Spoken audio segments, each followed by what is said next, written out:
listening to Heroes Forge, a Heroes of the Storm podcast. What's going on, Forgers? Welcome to episode 99, season 2 of Heroes Forge, right here on twitch.tv/Amove TV. We are recording this show live, as always, Sunday night at 7 p.m. Pacific. I am Jeff Reynolds, and I'm joined with the co-host of the show, who is more awesome than eating Christmas cookies. It's Kristen Ashton. Heck yes, and I'll tell you, I had so many Christmas cookies this past weekend. It was a belated Thanksgiving family get-together, and there were matching mini aprons, and there were a lot of cookies. Do you have a favorite Christmas cookie? A favorite Christmas cookie? My mom always made these sugar cookies with the Hershey Kisses baked into the middle. I think those are my favorite. Yep, those are a staple. Those are the Christmas cookie to be reckoned with. I do say so myself. My personal favorite is my mom used to make these cookies called Monster Cookies, which had a whole bunch of different things, including peanut M&Ms in it. Come on.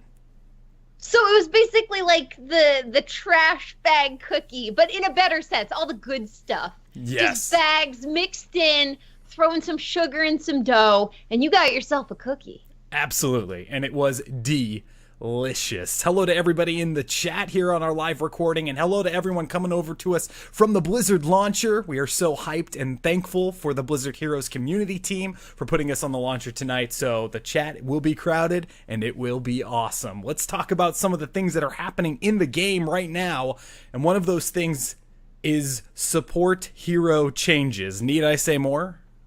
I think there's a lot of fear, but I'm excited to see what happens because, you know, who knows at this point? Could be good, could be bad, but either way, it's going to shift the meta. Yeah, it will shift the meta, definitely. I'm a support main, so I've been doing a ton of research, patch notes, all this crazy stuff going forward, listening to all those great podcasts out there that cover the news, patch notes, and all of those types of things, like Into the Nexus, Core, all of those awesome shows. So get out there, do your research, get ready for the support changes. The camera's going to change. We're going to be looking at this game in a completely different way. That I am really excited about. Oh, certainly. I mean, if you play Stitches, if you play Chromie, if you're planning on being a Hanzo main, this increased sight is just going to revolutionize the way a lot of characters can play. Yeah, and I think it's just in time for Hanzo. It's going to have some crazy cool effects on the game. Like we said at the beginning of this episode, it is episode number 99, and if you're listening to this, we're telling you right now, episode 100 is next Sunday, December 10th. And on that episode, we have so much planned for what's going on that show. We have hero code giveaways for Alex Straza and Hanzo. We also have an awesome interview with Lana Bashinsky, one of the animators from Heroes of the Storm.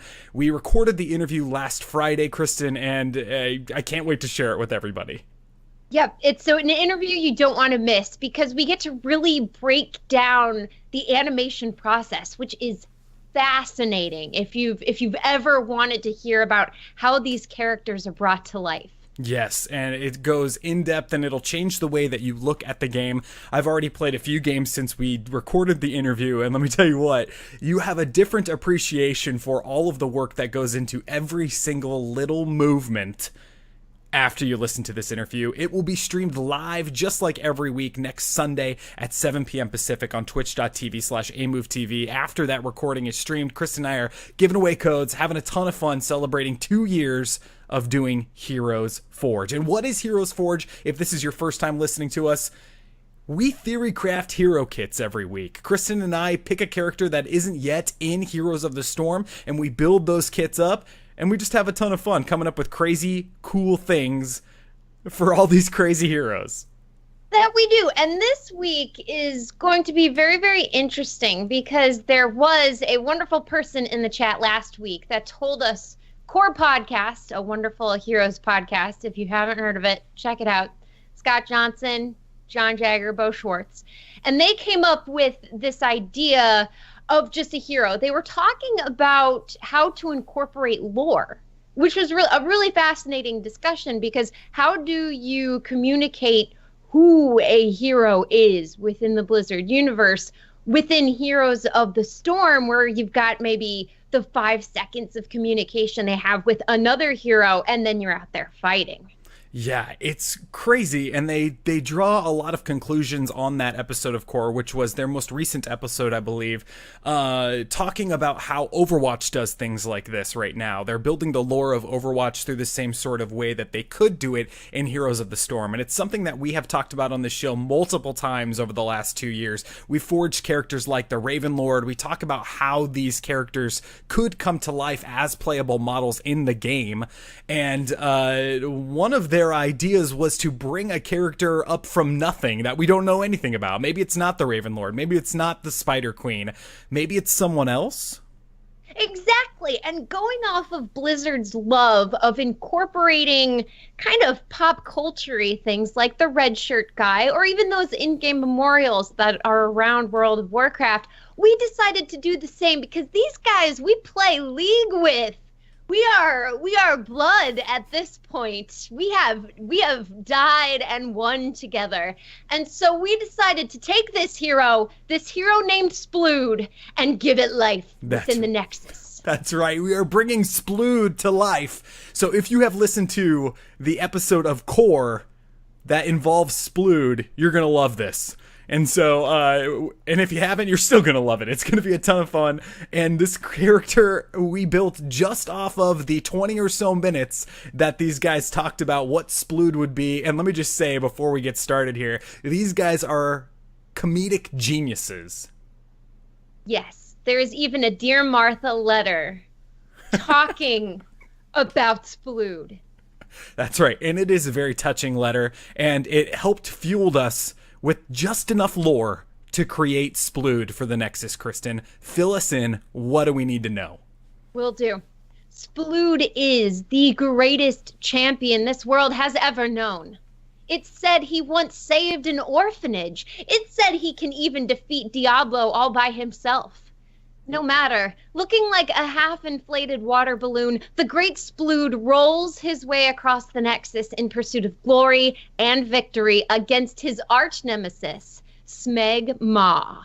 That's right. A half-inflated water balloon. There is nothing more terrifying than a half-inflated water balloon. And there's nothing more disappointing either, right? You chuck it and you think it's going to be this wonderful event, but it just bounces off people. And then once all the other good water balloons are popped, you end up trying to sit on this thing to make it pop, but it still doesn't. Yeah, Splood lives forever. Hashtag Splood lives. Hashtag Splood Infinity Wars. Splood on and on and on forever. This is going to be crazy to forge. So the first thing we start talking about here is we start talking about role classifications. Where would we put Splood if Splood was in the game? Kristen, we're going to start with your kit this evening. What role classification did you give Splood?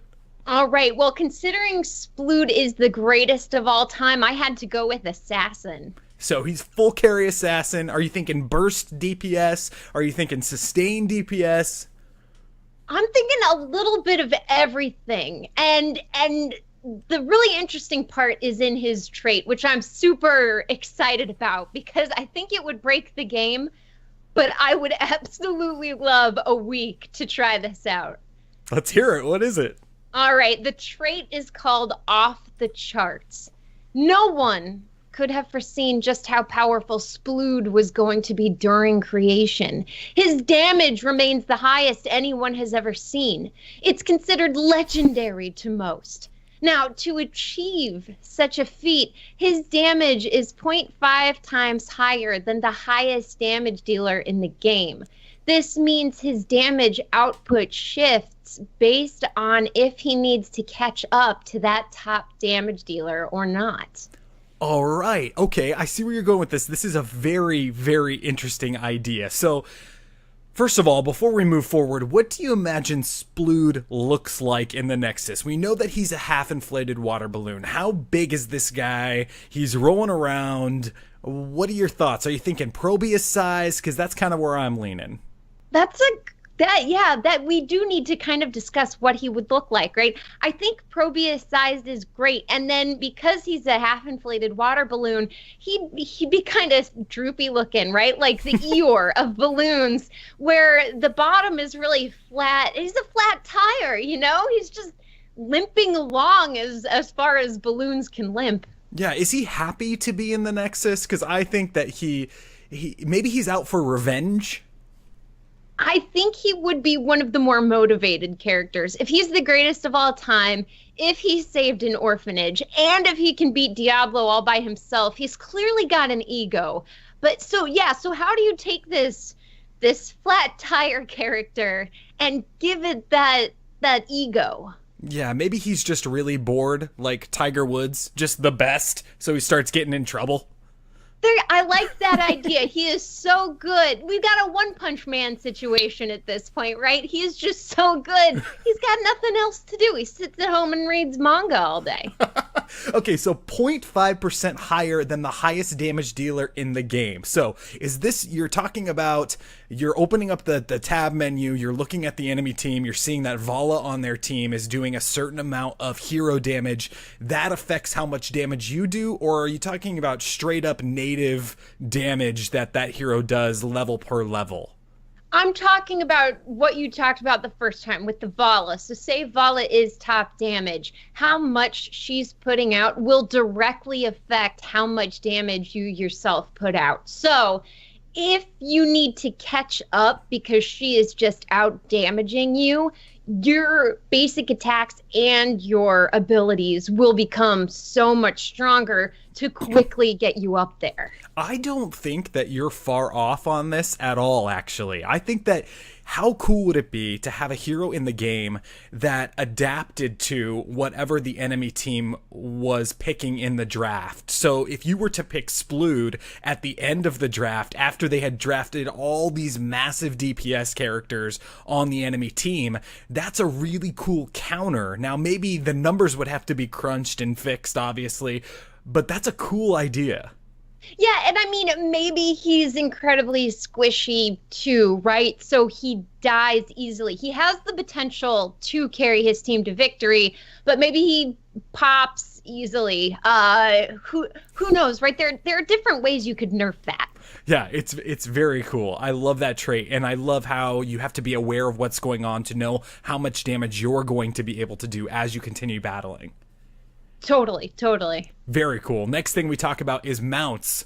If Splood was to ride a mount in the Nexus, in the bundle that you have to pay gems for, how much, not how many gems would it be, but how would he ride around? What would his included mount be? I think it would be a skateboard because he was described as rolling around the Nexus.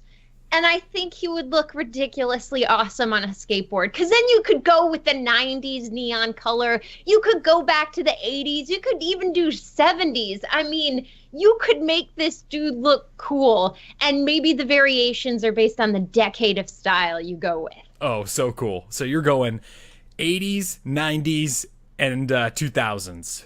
Yeah, straight on to Neverland. You know, first star on the right. Straight on to the 2020s. That's right. First Splood on the right, straight on till morning. Straight on to Diablo. That's right. Let's get into some basic abilities here. Give us Splood the Assassin's, the greatest assassin of all times, first basic ability. Okay, this first one is called a Great Evil.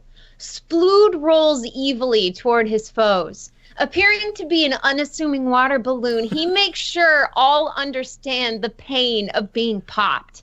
Near to a foe, he unleashes a telekinetic blast on a target, dealing a large chunk of damage. This can be done in 3 short bursts. Little did they know that this water balloon had telekinesis. Exactly. I don't know if you've ever come across this horror film, I will loosely call it, but there's a tire. And it kills people with its mind. And when the tire's going, it does this wub, wub, wub, wub, wub, wub, wub, wub, wub, wub, wub. So this is what I imagine Splood would have. He's very unassuming, but that's what makes him so powerful. That's incredible. No, I have never seen the Wub Wub Wub Tire movie, film, student film, whatever that is, before, but this sounds crazy. So what does this look like, talking about animation? Splood rolls up. Do you imagine that he moves just as fast as any other character when they're not mounted and when they are mounted? Correct. He moves just so he's unmounted, he's on the ground flat, and it's just a water balloon. But that flat tire, so the amount of space covered by his bottom remains the same as he slowly rolls his way forward. And so this emits like an invisible field that we can see, if that makes any sense. Yeah, totally. So maybe he does a little wub wub, and you see these waves around him, and then the target he's chosen, you see the waves around their head, and that would be a visual indicator. Okay, cool. So it is a point and click, choose a target, not an AoE around Splood. Correct. This is a point and click, and it does have 3 stacks, so you could quickly jump to 3 different heroes to deal that damage, or you could do a lot of damage really fast to one hero. Oh, that's cool. I like it. I like that we're bringing in telekinesis, because we all know Diablo hates telekinesis. Well, that's the one thing, he's a big burly dude, and when you fight big burly dudes, on their D&D sheet, their intelligence is usually below average. Absolutely. So hit him with some telekinesis from Splood. What's your second basic ability here? The second one is called Pursuit. Most of Splood's foes never know what hits them. Gaining a fast burst of momentum, Splood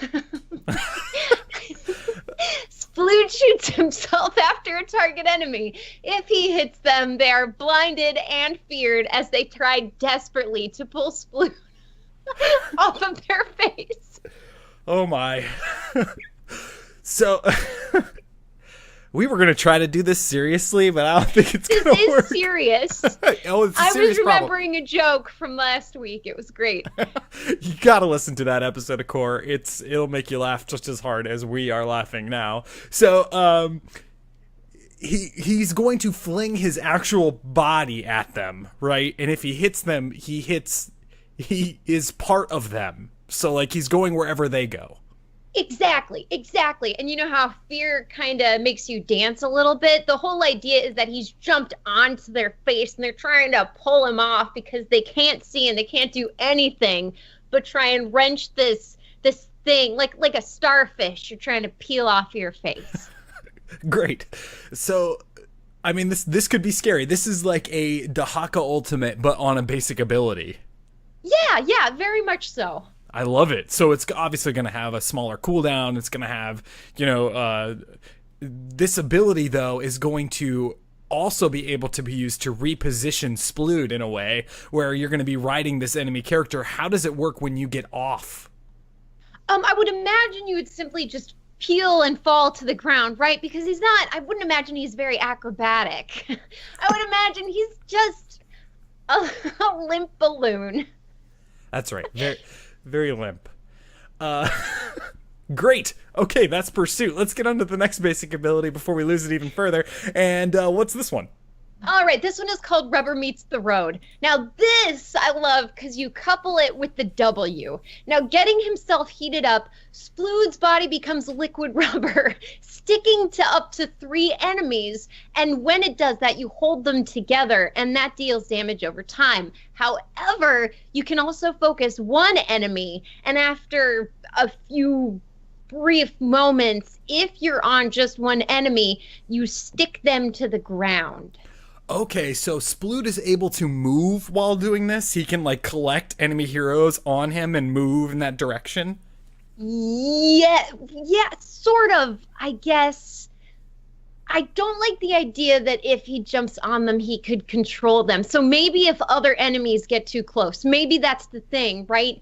You want to stick 3 of you together just so you can distribute the damage between 3 people versus one person getting stuck to the ground and then taking all of that damage over time. Yeah, so I love this idea, and we've talked about this on the show before too, where you have to do something very specific to get a very specific outcome, right? So you're looking to, in specific situations, only hook one hero with this so that you can get them stunned after it's completed, correct? Yes, exactly. And I kind of want these W and E to be used either or, right? You don't have to do one first and then the other. You can choose which one you want to do first because both have individual benefits based on the situation. Great. Another great combo wombo. I love it. It's very, very, very cool. Okay, next ability here. We're getting into the heroics. What is your first Splood heroic? All right, the first one is called the Greatest. And here we go. Splood lowers his sunglasses because it's time to get serious. And he is going to pull out sunglasses. Now, inside of him, because he's that water balloon, he transforms the liquid into nails. And he basically becomes a mobile machine gun, rapidly firing nails out of his mouth at any enemies caught in the line of fire. So, for an animation for this, because I don't imagine Splood having a mouth. But if he's a water balloon, you got the little tie, right? I think they specifically said that he didn't have the tie. Oh, well, in this one, maybe he does. I'm taking some artistic liberty, and Splood is going to have a mouth in my build. Okay, great. Or you could go no tie, and it's the nails that rip the water balloon open from that place, and that's where they're going to shoot out. Fair enough, right? And maybe when the nails pop out, it rips the rubber into like a really disgusting looking grin, you know? Gives it like a weird little smile. Yes. I love it. This is really cool. So they fire like at a machine gun pace. So you're talking like a Lucio auto attack pace, or even faster than that. Oh, let's see.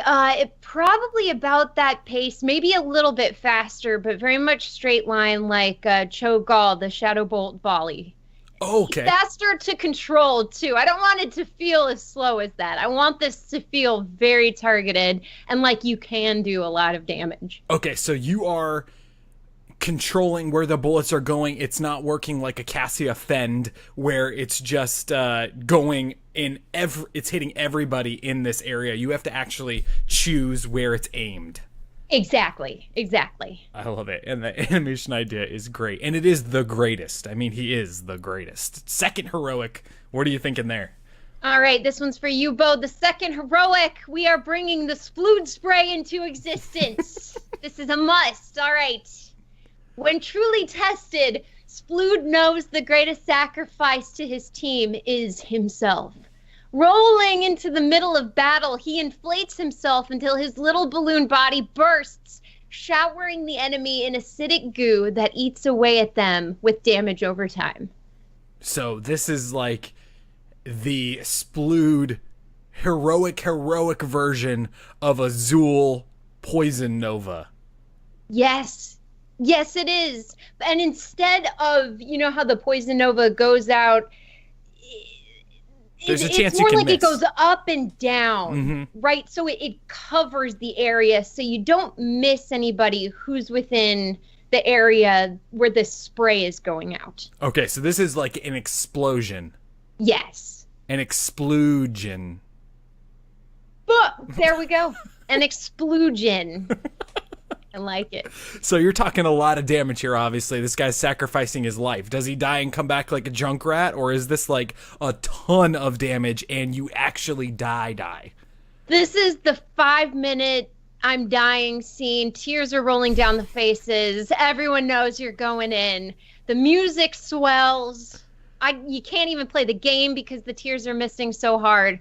And then he's gone. That's rare, Kristen. There have been a couple of abilities where we haven't been able to play the game just because of what's happening by a hero over the last 2 years. And this is one of them. Splood MVP All-Star.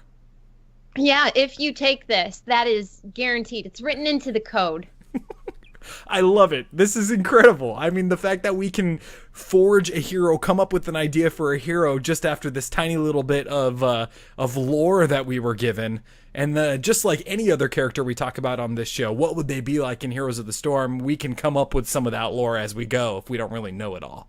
Exactly. And what we've found, too, with heroes that we've done that don't really have lore is that the freedom to create is actually higher. Right, because it doesn't feel like you're trying to live up to certain expectations. StarCraft characters, for instance, I always feel very scared to touch because of the histories that are there. Yeah, and there's a lot of people that are really into those histories and know everything about those characters, so they make them very dangerous places for us to tread because we've got to do a ton of research. So it's fun to talk about characters like Splood.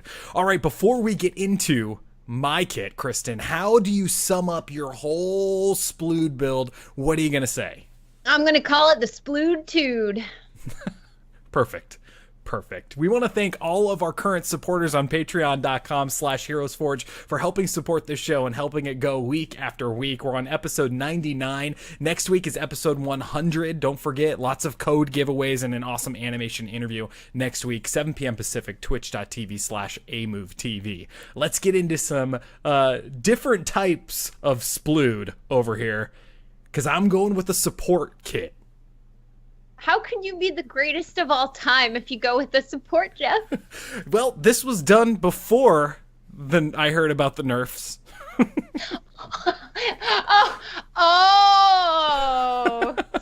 So you're saying no more supports forged for you anymore. You're taking a break. What I'm saying is that Splood is post nerfs, so he's coming into this battle fully. And he's going to be better than anybody else. I mean, that's what makes him the greatest, is that he is the greatest support. And he also kicks some ass, too. I like it. And also, I feel like this episode should be called The Shades of Splood, right? We've got the different variations. 50 Shades of Splood. Oh, no! I was trying to keep it, like Eat, Pray, Love. This is no longer Disney territory.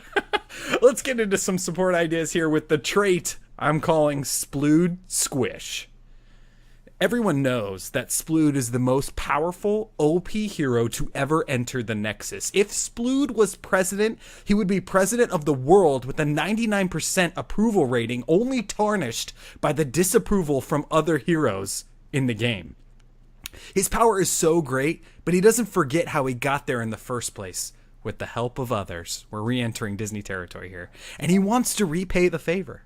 Splood has found that with the unique use of his shape, a half-inflated water balloon that rolls around the Nexus, he is able to help other players with their positioning. This trait allows other heroes in the Nexus to click on Splood, jumping on him and allowing them to bounce a great distance in the direction that they are traveling. Basically, giving them a Genji jump or a Garrosh toss when they need it. Once used, each hero has their own cooldown until they can use their jump off of Splood again. What a cool idea! Oh my gosh! So instead of jumps being baked into certain kits, you now give this movement ability to your heroes. Yeah, they have to use it. They have to click on Splood, be close enough, obviously, and whatever direction they're traveling as they move up to him, they can bounce off of this half-inflated water balloon over terrain, over anything. It's like a Junkrat mine, all that stuff, but you control it as other heroes.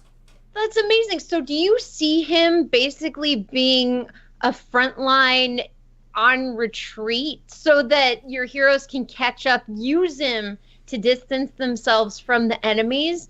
Or is he going to be so important that, and there's a little give and take there? Let me paint a picture for you. You're in the mid lane.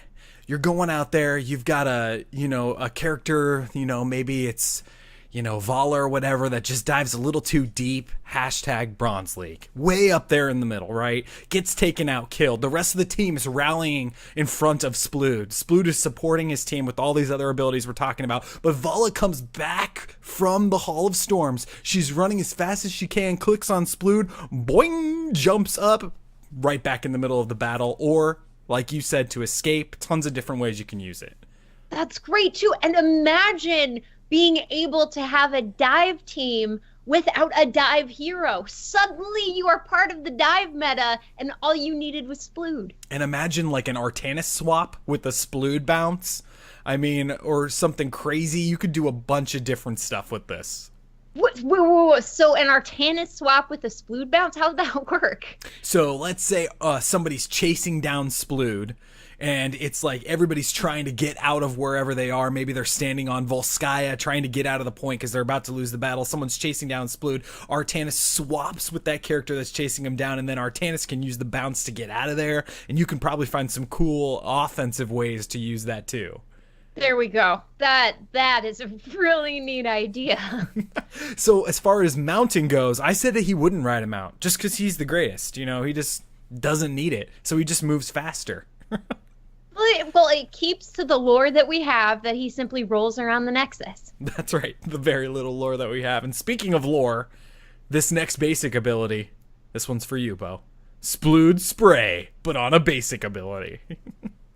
So the infamous Splooge Spray echoes in the minds of all heroes and players in the Nexus. The sheer terror that this ability emits is legendary and will never be replicated. When activated, Splood will spray an enemy target with a waterfall of damage from his balloon body. This ability is in the shape of a cone in front of Splood, and all targets hit with the spray take a large amount of damage over time. Players that are hit by this also have the debuff Smelly. This debuff will make the hero so smelly that other players will not be able to stand the stench of them, forcing all heroes to stay at a distance from the affected player for a short amount of time. Divinity 2.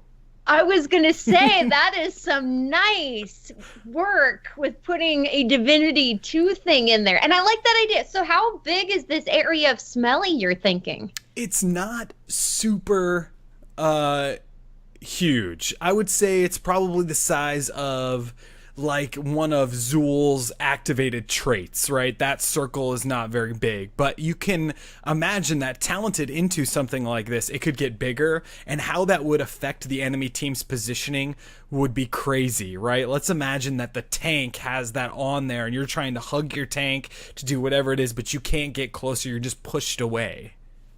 So how fast is that push away? Is it kind of a bumper, a really, really fast, or is it just a gentle nudge? You shouldn't be here. This really isn't a good place for you right now. I think it's more like a wall instead of a pushback. So like you run into it and you can't penetrate it. It's just the stench is just a wall of Splood stench.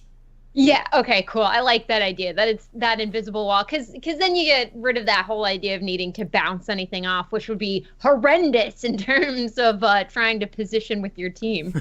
Absolutely. So that is my rendition of the Splooge Spray. Now my second basic ability is called Splooge Slide. So when activated, Splood will attach himself to another friendly hero, great minds think alike, Kristen, giving them an additional ability to slide.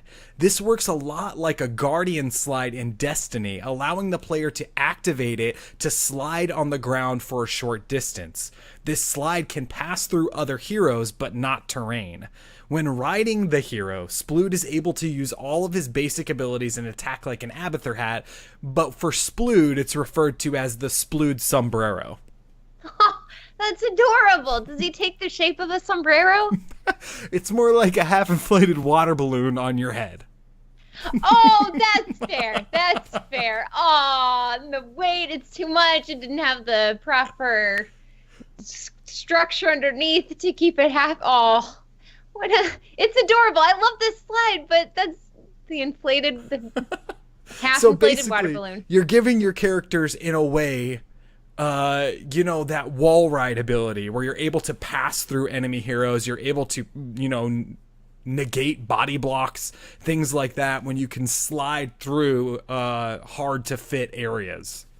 Yeah. Now, do the heroes have a movement speed increase during this? Or does it just allow them to go through? I think they have a movement increase speed, but not as fast as a Vala Vault, like maybe half that fast. You're just kind of sliding, and also I love the idea of like Twin Blades Varian sliding on the ground with both of his swords. I think that would look so cool. Oh, it really would. Now, when you say that, do you think every hero would have a different animation for this slide? I'm sorry, animation team, for even suggesting this. or would it be the same? It would absolutely have custom animations for all of the heroes. Yeah. I think that would be so cool, and a ton of work, as we know. But yeah, I think it would be really, really sweet. And Splood is probably too powerful to enter the Nexus anyway, so it wouldn't be a problem they would have to deal with. That's true. That's true. In this realm of imagination, anything is possible. if you just believe. If you just believe. Next basic ability I'm calling Splooge Syringe. So when riding a player as Splud, as the Splud sombrero, I can't even read what I wrote here. If this ability is off of cooldown, Splud will give that player a syringe of special Splud sauce that they can activate at any time to heal for a portion of their health. The player can use this at any time, even if Splud is not riding them. Untalented into, only one Splooge Syringe can be active at a time. So this ability is passive, and you jump on a hero, and when you're using your whole Splooge sombrero idea, he will just, when it's off of cooldown, give that person the ability to heal themselves whenever they want, but only one can be active in the battle at a time. Oh, interesting. So you give them a movement ability, which hopefully they've taken good use of, and then you leave them with another gift, as it were, right? Now, how long do they, and I'm assuming this is activatable and it goes on that action bar, right? Yes, it is activatable and it goes on the action bar. Cool. And then how long do you have it before it disappears? Infinity, because only one can be used at a time. So, for example, let's say the sombrero moves from one character to another character. That Splud can't give them the syringe until the other player uses it. It's like a healing pickup from Hanamura or Volskaya, you know, where you can blast the healing wave, but it's only for one character and you have to use it or you lose it. Oh, interesting. Now, where does he keep the syringe on him? Now, I know he's half inflated, so needles aren't really that big of a deal, but the question stands. That's a good question. I'm going to go with magic. There we go.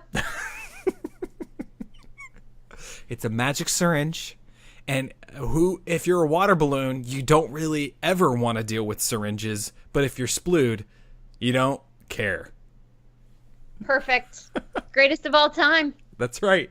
Next ability is a heroic ability, and it's called Splooge Strike. Now, it's a little known fact that one of the most iconic parts of Splud's lore was the Battle of the Blood, when Splud sieged the homeworld of the Zerg, Naga, Tauren, and raided the Innkeeper's Tavern 3 times in one day. When this heroic is activated, Splud will enter a water balloon siege mode and become a stationary water balloon launcher that can be used by the friendly team to fire upon the enemy. When transforming into this siege machine, Splud splits himself into 5 Spluds ready to be launched. Friendly players can activate this launcher and aim a lobbed shot at the enemy that will explode, dealing massive damage to all that are hit. With every Splooge shell that lands on the battlefield, it will explode and also emit a lingering Splooge Spray that will debuff enemy players with Splooge Spray if they come in contact with it. Oh, so it's on the ground, and you're saying you don't even have to be hit by it. You touch it, you've got the debuff. Uh-huh. Bro. So you are relying on your teammates to activate the catapult. Correct. You are setting up, what every kid's dream is, this whole, water balloon launcher, 2 stakes in the ground, the rubber band pull back where you got to lean all the way back and then you let it go and it launches that water balloon. Yeah, you're setting it up so that, Ariel can come by and grab onto it and launch some serious bombs on the enemy. Splud. Yes. Yeah, there we go. All right, so what's the distance? What's the distance with this? How far can these little guys fly? I'm going Asmodan Meteor. You can let this thing rip. Oh, gross. So does it work on structures? It does. It works on everything. Yep. What's the cooldown? Short. Greatest of all time. There's no cooldown, He's literally a water balloon. So, yeah, it would have a long cooldown. I'm imagining that, it would have to be really strong because you're relying on other people to use it, and you're also taking a body off the battlefield, right? Because Splud is not going to be able to do anything while this launcher is up. Now, it'll be on a timer, so if if he sets it up in the wrong place, nobody uses it, then he can pop back into, half water balloon form and roll around the Nexus. But if they use all of the water balloons, then it just breaks down and Sploods back in that place. Oh, gotcha. And then when he's in this catapult form, let's say there's no one around, an enemy finds him, can he be killed in that form? No, that's a good question. I think that through the magical power of Splood, he would be able to, they could destroy the catapult, and if they do, he would be there, and then he'd be in trouble, right? Because he'd be alone. Okay, I like that. Where he's in the thing, so it's kind of like a second life, if you will. Yeah, I like that. Or you could do a Splood setup, where you put this thing down and everybody's like, oh, we need to attack that, but little do they know that in the bush right across the way, there's 4 other heroes ready to gank you. I love that you've given it a name, too, that when it hits HGC, this is what this tactic is going to be known as, the Splood setup. Yeah, it's no longer a bush party. We're beyond that. This is the new washing machine combo, right? The Splood setup. They're right, and they're literally being washed by whatever's in these balloons. Second heroic, this one's called Splood. You don't become the most powerful hero ever without defeating many heroes along the way, and Splood has done just that. This heroic shows his true power. In all of his Splood splendor, he will call upon the powers of the middle-aged gods to transform other heroes, to transform another hero on the battlefield into Splood's evil twin, Splurge. Splurge has all of the abilities that Splood has, with the exception of his heroic. The player playing Splurge has an heroic called Eruption. When Splurge activates this, he will explode in all of his glory, dealing massive AoE damage to the enemy and transforming back into the hero they were before transformation. Splurge will be active until the friendly hero activates this heroic and explodes. This is made for Tyraels and ETCs. Oh, speaking of, ETC has all the 5 enemies in a mosh pit. Can he explode this while he is performing his solo? Absolutely. It is the pyrotechnics of his solo. I love this. I mean, you don't even have to question who you would put this on. This is amazing. And it lasts on them indefinitely until they explode it? Yeah, they are Splurge until they decide to explode. So that's another double support here coming out, because you're going to have 2 Sploods. There we go. And who doesn't love 2 Sploods, right?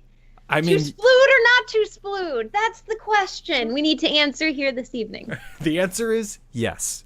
Yes. Now, visually, what do you think these heroes are going to look like when they are allocated to be Splurge? I think they look like a demonic version of Splood. So the same thing that Splood looks like, but instead of I think let's give him horns. There we go. Or a goatee. Better yet, evil Splood has a goatee. That's right. Maybe just a soul patch. Even more evil, I think, than a goatee. And the different skin variations that you can pick are different forms of goatee. So maybe like, what is that called, where it's just a handlebar mustache, like a half goatee, or maybe just the chin? Oh my goodness. There we go. And eventually you just get lumberjacks. It's just the facial hair, you know? I mean, and that's why the queues would take so long in Heroes, because suddenly you're getting to control facial hair. And we all know with BioWare games how long that takes to go through. You get to control every little hair follicle on Splurge's face. Mm-hmm. The game starts, you go, oh, this looks terrible. Restart it, guys. Restart it. That's right, restart. But Splood would never need to restart. That is my support build for Splood. We got an assassin on Kristen's side, a support on my side. But before we can call these heroes completed, let's talk about some of the best parts here. These specialty skins and dance moves. I'll kick this one off with my specialty skin idea for Splood. I gotta go with Flubber. I think he would definitely be an awesome Flubber out there. That's a great idea, especially the little image we have here is green, and that would be great because Flubber can technically take the shape of anything, and he definitely was portrayed as this gooey thing, definitely kind of half inflated. It has that weight to it.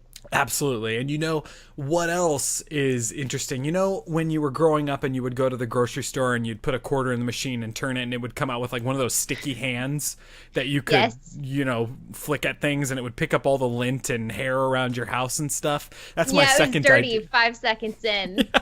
That's my second idea for a Splood skin would be the dirty, sticky Splood. Oh, it's the dirty stickies, but he gets dirtier as the game goes on because he's picking up. Maybe there's a coin sticking out of him on Blackheart's Bay. Maybe on Volskaya, he's picked up one of the little lane minions' hats. Yeah. So that's my idea. What's your idea for specialty skins? All right, it's gonna be Meatwad from Aqua Teen Hunger Force because that's what I'm envisioning. But the name, we're either going with Meat Splood or Sploodwad. I couldn't decide. I think it's Sploodwad. Okay. Sploodwad? Yeah, I love it. There we go. That's a great idea. Great idea. How about dance moves? I'm just going with the bounce. I think he just started bouncing up and down because he's just a little water balloon. Yeah, and my idea was similar to that too. I would say he'd split himself into 3 water balloons, stack on top of himself in a snowman formation, and then start doing like body rolls or something. Oh, nice! So he'd be a little performer. That's right. Or maybe he could juggle himself. That would be impressive. So those are ideas. And after all of that craziness, we can say that this hero was officially forged.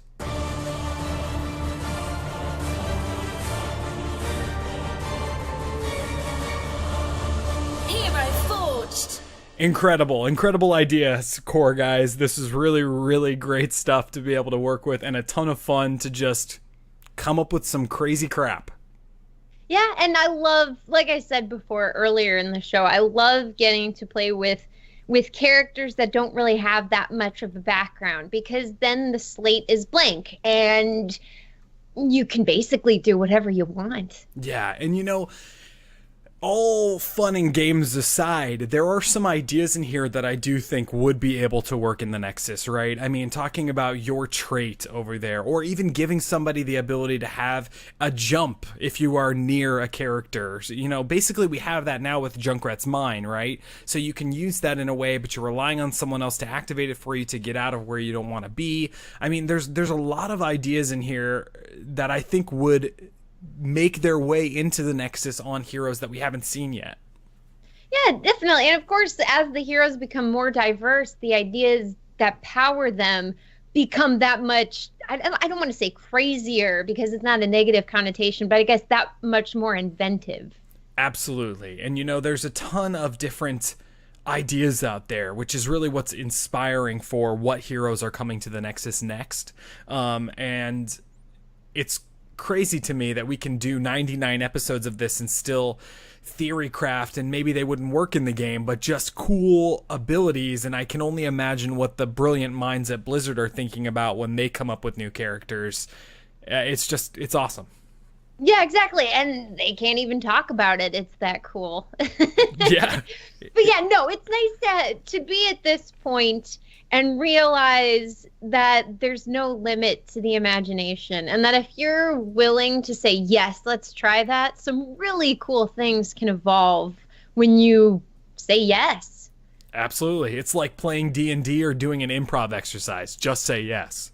Exactly. Yes, and you take it and you take it even further. And that's what helps build stories or push ideas into realms they may have never have gone to before. I hope that we took Splood into a realm that he may never have ever gone into before. I think we did. I think we said yes, and Splood is now in the history books of HeroesForge. Absolutely, and so are 98 other episodes on our website. It's HeroesForge.club. Check it out. We usually forge heroes that are from Blizzard universes that aren't in the game yet. Tons of lore and background that we talk about these characters that we all know and love throughout the years. Check out the website for more information on those heroes that we have done. Again, it is HeroesForge.club. Kristen, where can people find you on the interwebs when you're not here on this show? On the interwebs, you can find me at Dream Destroyer, that is DRMDESTRYR, over at Twitch, Twitter, YouTube, and Instagram. Check out Kristen's streams. They are a ton of fun. I'm often in the chat room just watching everybody talk and all the awesomeness. I was watching you play this game, Kristen, with the two dots that are moving across. That looks insane. It is. It's a game known as Binaries, and it's a puzzle platformer. So the basic gist is that you have a blue and an orange ball, and it's very much the controls where you make one bounce, they both bounce. You move one left, they both move left, right? That kind of thing. So you have to use the maps to kind of make them individuals, but at the same time, there are pits and traps, and we're actually almost done with it, surprisingly. That's insane. Check out all of Kristen's streams. They are a ton of fun to watch. If you're looking for me, you can find me right here on HeroesForge. We record the show live every Sunday night at 7 p.m. Pacific on twitch.tv/Amove TV because we are a part of the Amove TV Entertainment and Podcast Network. For more great esports and video game podcasts, make sure you check out Amove.tv. Also, make sure you check out the Core podcast, the podcast that is... that has inspired this show. Just search for Core, a Heroes of the Storm podcast on all of your favorite podcast apps. You'll find it. Listen to it. You'll probably subscribe. It's an amazing, amazing show. Other places you can find us. You can find us on iTunes, Stitcher, Google Play. You can also find us on YouTube, youtube.com/HeroesForge. Make sure you follow us on Twitter at Forge Heroes for all the updates on the show and all of the cool stuff that we have coming up for our 100th episode next Sunday, December 10th at 7 p.m. Pacific. We're giving away Hanzo's. We're giving away Alex Strazas. We're doing an interview with a Blizz animator. It's going to be a blast. We're probably going to have some adult beverages and we're just going to sit and talk and it's going to be so fun. I didn't know about these beverages, but I'll get on it. Well, I just made that up right now. See? Splood inspired me. Yes, and... Yes, and... How many? There we go. Yes, and shots. And then also a huge thank you again to all of our patron supporters on patreon.com/HeroesForge. We couldn't do it without you. Thank you so much. Go to our website, heroesforge.club, for more information on the show and to see the backlog of episodes. Kristen, any other final thoughts on Splood before we call this episode kaput? I am proud that there was only one moment I lost my composure. I'm proud of us for only losing our composure one time as well. If you're just coming into this, watch the VOD because it is a ton of fun. All right, everybody, we will catch you all in the real world.